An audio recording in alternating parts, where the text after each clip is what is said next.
হলি recipe.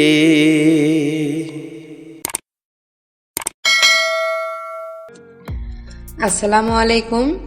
আজকে আমি আপনাদেরকে একটা চপ তৈরি করে দেখাবো। সেটা হচ্ছে আস্ত পাতার চপ।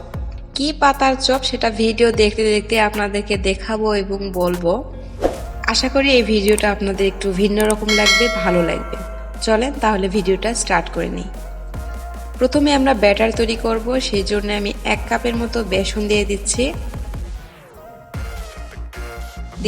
আমি 1/2 কাপ চালের গুঁড়ো। 1/2 কাপে প্রয়োজন হতেও পারে, নাও পারে, অল্প একটু দিয়ে আপনারা দেখে নেবেন। যদি লাগে দিবেন, না হলে রেখে দিবেন। আমার মনে হলো লাগতে পারে, এই জন্য আমি দিলাম। দিয়ে দিচ্ছি গরম মশলা 1 চামচ, হলুদ দিয়ে দিচ্ছি 1/2 চামচ, দিয়ে দিচ্ছি লাল মরিচ 2 চামচ।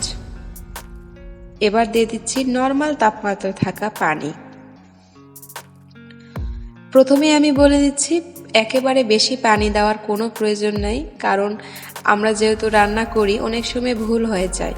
বেশি পানি দেওয়ার কারণে আমাদের পুরো রান্নাটাই ভুল হয়ে যায়, সেই জন্য আমাদের পরে কিন্তু অনেক কষ্ট হয়। সেই জন্য একটু সাবধানে সব কিছু করাই ভালো। আর বেশিরভাগ ব্যাটার জাতীয় কিছু তৈরি করার সময় প্রথমে অল্প পানি দিয়ে করাই ভালো, লাগলে আস্তে আস্তে প্রয়োজন মতো আমরা নিব। আমরা যেভাবে বেগুনি বলেন, আলুর চপ বলেন, যেভাবে একটা ব্যাটার তৈরি করি, ঠিক সেই রকমভাবে এটাও করে নেব।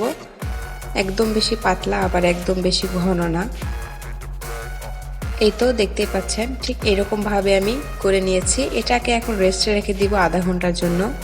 অবশ্যই রেস্টে রাখার প্রয়োজন আছে, আপনারা আধা ঘন্টা না রাখলেও 10 মিনিট রাখবেনই।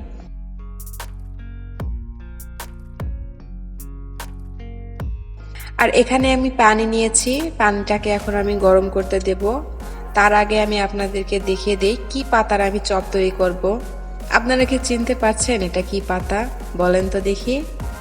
যাই হোক, আপনাদের আর কষ্ট দিব না।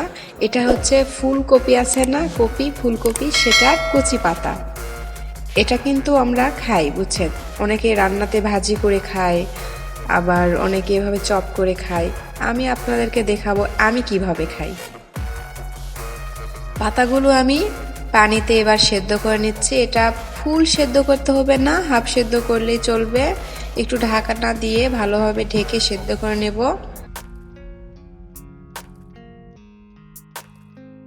সেদ্ধ হয়ে যখন আসবে তখন একটা একটা করে উঠায় নিচ্ছি। তারপরে আমি ঠান্ডা করে নেব 5 মিনিটের মতো। আর এই পাশে আমি দিয়ে দিচ্ছি তেল। তেলটা কিন্তু গরম হয়ে এসেছে অলরেডি। আর ব্যাটারটাও আমাদের রেডি। এখন পাতাটা একটা একটা করে ব্যাটারে ডুবায়ে তেলেতে ছেড়ে দেব। খুবই সহজ। আর এভাবে কিন্তু অবশ্যই বিছায় রাখবেন, তাছাড়া কিন্তু একটা আর একটার সঙ্গে লেগে যায়, ছিঁড়ে যেতে পারে পাতাগুলো, যেহেতু আমাদের সেদ্ধ করা। এই তো ব্যাটারে ডুবাই এখন আমি ভেজে নেব। আপনারা চাইলে এর থেকে একটু মোটা করে ব্যাটারটাও করতে পারবেন, কিন্তু মোটা করলে মনে হয় যে একটু বেসনের পরিমাণটা বেশি লাগে, এই জন্য আমি বেশি মোটা করিনি। ঠিক এরকমভাবে রেখেছি, দেখতেই পাচ্ছেন ফুলে উঠতেছে। বেগুনি ঠিক যেভাবে ভাজি আমরা, ঠিক সেই রকমভাবে এটাকেও ব্রাউন কালার করে ভেজে নিচ্ছি। খুবই স্যাম্পল ভিডিও, আশা করি আপনাদের খুবই ভালো লাগবে।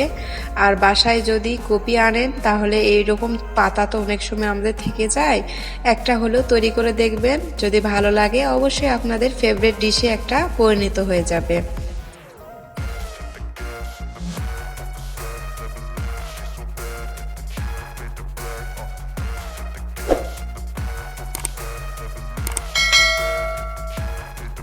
এই তো আমার সবগুলো ভাজা হয়ে এসেছে, দেখতে পাচ্ছেন কতটা ক্রিস্পি আর কতটা লোভনীয় হয়েছে। আশা করি আপনাদের ভালো লাগবে। তাহলে এখানে বিদায় নিচ্ছি। খোদা হাফেজ।